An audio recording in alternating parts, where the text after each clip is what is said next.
Welcome to TV Africa News. This is Africa Today. My name is Najuma Luima, but first are the headlines.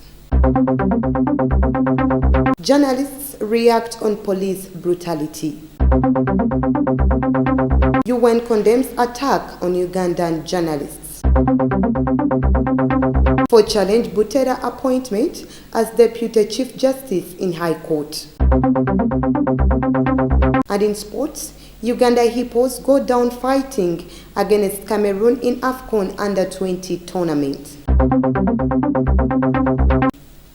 Now the news in detail. A section of journalists have today asked President Museveni to intervene in yesterday's incidents where journalists were brutalized by security agents while covering NUP's Robert Chagulanyi's petition to UN in Kampala. Journalists want government to inquire and punish whoever was involved in the act of beating them while on duty yesterday. Let's have more on this story. Journalists, led by Daily Monitor's Abubakar Lubowa, have condemned the continued brutality on journalists by security agents while exercising their work. He says police has continued to violate their rights as journalists despite strategies that have been taken to stop police brutality on journalists, and now they are calling on President Museveni to intervene in the matter. He appealed to courts of law and human rights stakeholders to follow up on the matter and charge security men individually that were involved in the act. The UPDF Chief Commander, Major General David Muhoozi, has earlier today apologized to journalists and promised to compensate all victims which journalists disagree with. Just recently, the Inspector General of Police, Martin Zokotho Chola, said beating journalists is for their own safety and that they shall continue beating them. Nalgo Muyingo, Africa Today. Moving on, police and UPDF have accused National Unit Platform President Robert Chagulanyi Sentamu alias Bobby Wine of holding unlawful possession as they justified attack on journalists who were covering the former presidential candidate as he delivered his petition to the United Nations Human Rights Offices in Kampala. Let's have more. At least 10 journalists were left nursing injuries after military personnel attached to the Uganda People's Defense Forces assaulted them while covering Mr. Chagulanyi, who was accompanied by the relatives of Ugandans who have been abducted by security operatives during and after elections. The injured journalists include John Cliff Wamala, Geoffrey Twesije and Irene Abalo of Nation Media Group, Shamim Nabakoza of Rico TV, Henry Sekanjako, Timothy Murungi of New Vision, Rashida Nakai of Galaxy FM, Josephine Namakumbi, Joseph Sabiti and Thomas Chitimbo of NBS. However, Kampala Metropolitan Police spokesperson Patrick Onyango said they have opened an inquiry at Jinja Road Divisional Headquarters in Kampala to establish the circumstances under which journalists and other citizens were battered by military police and left nursing injuries. Mr. Onyango further said Mr. Chagulanyi, who was reported scheduled to appear with 3 other NUP officials due to the COVID-19 protocols, allegedly disregarded the guidelines and held an illegal possession an assembly involving border borders, motor vehicles, and supporters walking on foot.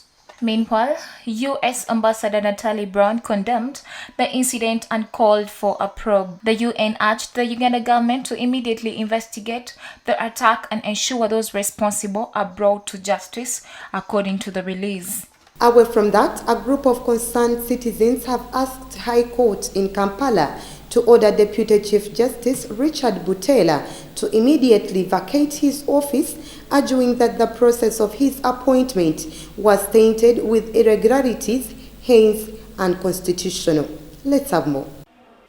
The petitioners contend that President Museveni usurped the powers of Judicial Service Commission and appointed Justice Butera as Deputy Chief Justice, and yet there was no such vacancy at the time. Justice Butera's appointment is being challenged by a group of 4 concerned citizens and the human rights watchdog Citizen Alert Foundation. The concerned citizens are Enoch Barije Byaruhanga, Mr. Deo Okwaput, Mr. Cleophas Atango, Malisa and Miss Lydia Ayanyu. The petitioners aver that the decision by President Museveni in handpicking candidates to fulfill the vacancy of the Deputy Chief Justice without the regard to due process undermines the independence of judiciary and the rule of law. They further state that the unconstitutional appointment of Justice Butera disenfranchised many qualified lawyers and judicial officers from competing for the said job, thus discriminated since the president acted to ring-fence the said position in favor of one person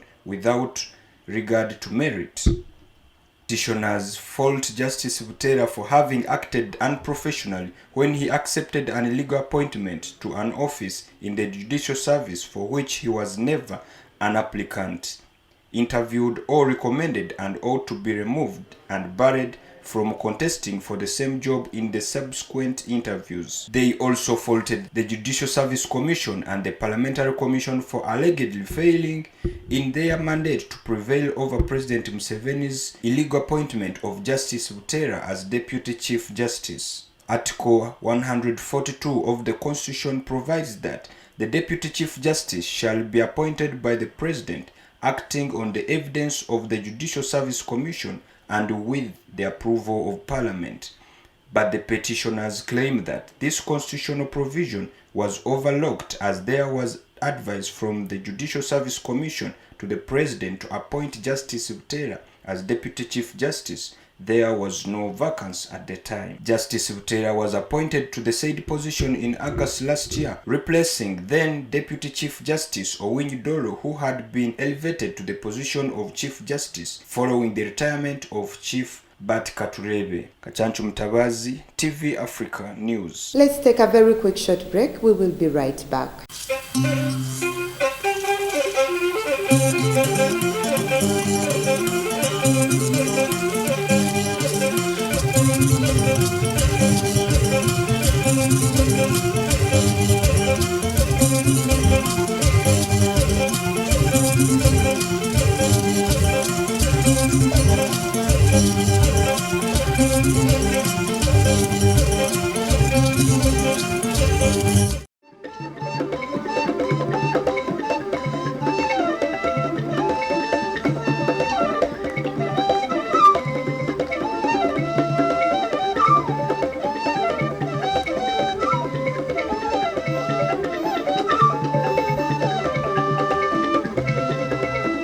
Welcome back. You're still watching TV Africa News, The Right to Know. In our business news today, the Commercial Division of the High Court has given National Drug Authority 15 days within which it has to defend itself against breach of contract. NDA, according to documents before court, is accused of refusing to pay for chemicals worthy more than shillings 272.8 million. Let's have more. In a case filed through Omongole and co-advocates, Goodwill Laboratory Supplies accused National Drug Authority of refusing to honor a contract it entered for the supply of chemicals and reagents for the period of 3 years. Goodwill Laboratory Supplies contends that on April 26, 2018, after emerging the best evaluated bidder, it entered into a framework contract with National Drug Authority that would be renewable after every 1 year.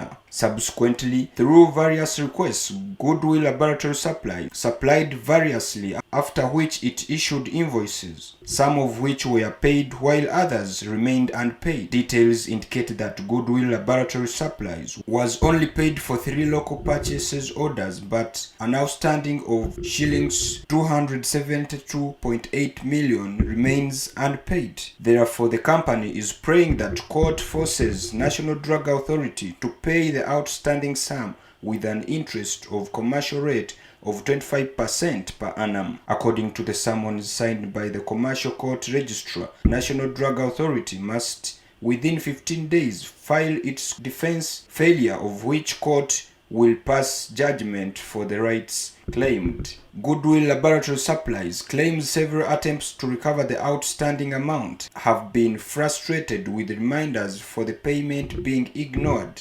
It also accuses National Drug Authority of breach of contract, given that it stopped making requests for the supplies months into the contract. At the trial, Goodwill Laboratory Supplies asserts that it will table evidence that it performed its part of the contract, but also a result of National Drug Authority's conduct. It has suffered and continues to suffer inconvenience, mental anguish, loss and damages for which it will claim damages. Court documents also indicates that after it had been served with a notice of intention to sue, convened a meeting in which it denied its part of the obligation under contract. Kachancho Mtabazi, TV Africa News.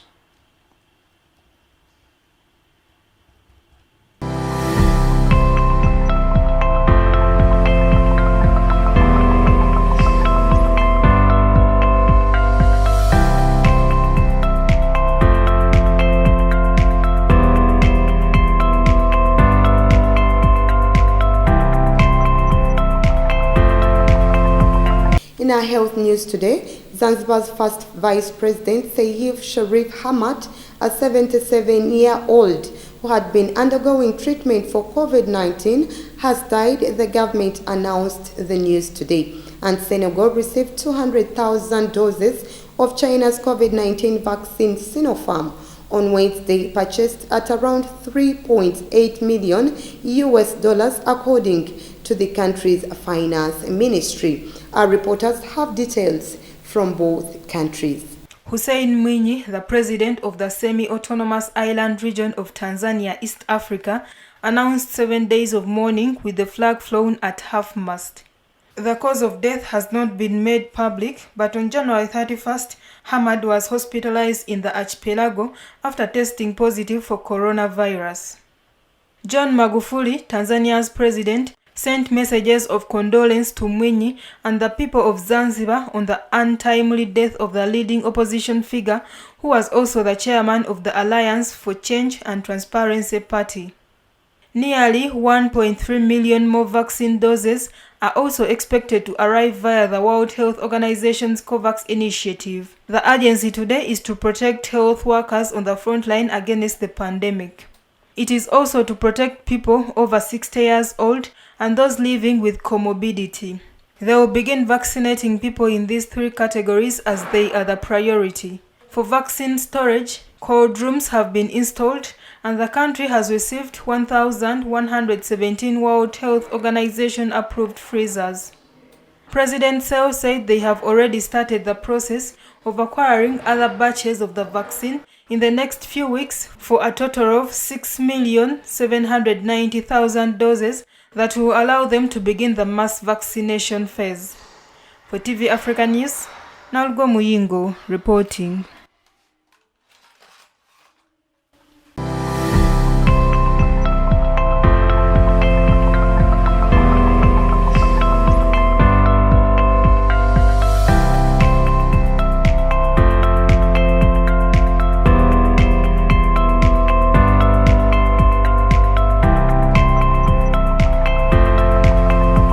In our international news today, Sudan has recalled its ambassador to Ethiopia, the foreign ministry said, as tensions between the two countries reign high over a border region and Addis Ababa's controversial Blue Nile Dam. Let's have more on this story. The foreign ministry spokesperson Mansour Boulad has said Sudan has recalled its ambassador to Addis Ababa for consultations over Sudanese-Ethiopian relations. He said the envoy would return to his post after the completion of consultations. Khartoum's move comes amid rising tensions with Addis Ababa over the Al-Fashaka border region where Ethiopian farmers cultivate fertile land claimed by Sudan. The two neighboring countries have been trading accusations of violence in the area and territorial violations. On Sunday, Khartoum claimed that Ethiopia had allowed its troops to enter Sudan's territory in an act of aggression and regrettable escalation.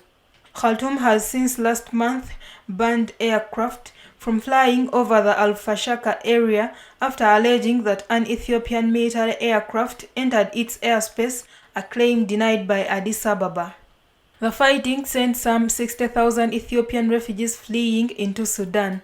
The tensions come at a delicate time between the two countries, which along with Egypt have been locked in inconclusive talks over the massive Grand Ethiopian Renaissance Dam on the Blue Nile River. This month, Sudan warned Ethiopia against going ahead with the second phase of filling the mega dam, saying it would pose a direct threat to Sudan's national security. Khartoum hopes the dam will regulate annual flooding but fears its own dams. Moving on, more revealing details have emerged on the 1994 Rwanda genocide, linking France to the role it played by allowing main perpetrators to escape. The new documentary evidence from official French archives shows that Paris allowed perpetrators to flee while ignoring requests from its own ambassador to arrest them. Let's take a look. These details were published by the French online outlet Mediapart in a telegram dated July 1994 and were accessed by Francois Grana, the research director of the French National Research Center, who has been studying official archives related to France's role in the genocide. The telegram reveals the French army deployed under the UN peacekeeping mission established a safe humanitarian zone believed to caution and shield forces behind the planned killing. According to Mediapart, French diplomat Yannick Gerard, in a telegram on July 15, 1994 from Rwanda, sought instructions from the Paris on personalities, almost all of which are considered responsible for the massacres, who had arrived in a refugee camp run by the French military in Gisenyi on the border with Zaire. The cable said they have publicly informed them their presence in the area and they would be put under house arrest until they surrender to the United Nations. In response, Bernard Emy, then advisor to Foreign Minister Alain Juppe and the current director of the General Directorate for External Security, wrote, Away from that, Facebook has blocked Australian users from sharing or viewing news content on the platform, causing much alarm over public access to key information. Let's have more. It comes in response to a proposed law which would make tech giants pay for news content on their platforms. Australians on Thursday woke up to find that Facebook pages of all local and global news sites were unavailable. Several government health and emergency pages were also blocked, something Facebook later asserted was a mistake. Those outside of the country are also unable to read or access any Australian news publications on the platform. The Australian government has strongly criticized the move, saying it demonstrated the immense market power of these digital social giants. Treasurer Josh Frydenberg said the ban on news information had a huge community impact. About 17 million Australians visit the social media site every month. He said the government was committed to passing the law and they would like to see Facebook in Australia. However, in contrast to Facebook, Google has in recent days signed payment deals with 3 major Australian media outlets.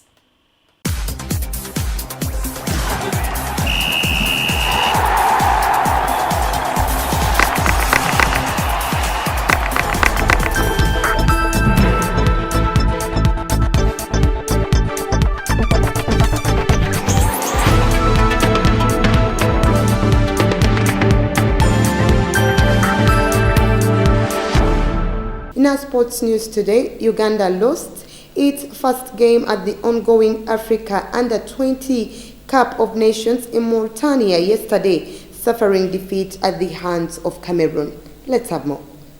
The Uganda Hippos matched their counterparts for the better part of the game, but it was Sandy Junior Jang's 31st minute goal that settled the contest. The striker capitalized on marking to head home from a corner. This eventually turned out to be the decisive moment of the game. The Hippos were resilient from onset and kept Cameroon in check for the larger part of the game. Uganda became even better after the interval when the coach made changes to bring on fresh legs. The Hippos head coach Mole Biekwaso admitted the defeat. However, he believes that his team can make a comeback on the host Mauritania. Uganda will now look to bounce back against host Mauritania in the final group game on Saturday.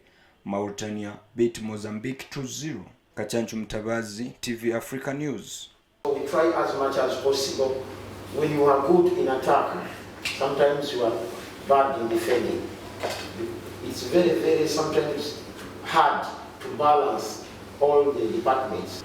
I'm so happy so happy to see my team playing against a superpower team in Africa, playing like that. Because we created more chances than them to bring players who are flexible, to put them under stress. We did it, but as coach said, they had luck. The luck was theirs. For us to play every game as a final. Everyone saw what we did. We don't take chances. We created our chances, but we missed. That is football. I salute Cameroon. Now, before we end our news bulletin today, let's take a recap of our top stories. Journalists react on police brutality. UN condemns attack on Ugandan journalists. For challenge Butera appointment as Deputy Chief Justice in High Court. And in sports, Uganda Hippos go down fighting against Cameroon in AFCON Under-20 tournament. That was the news. Thank you for watching, and please do stay tuned. More programming coming your way. This is Africa, and that was the news.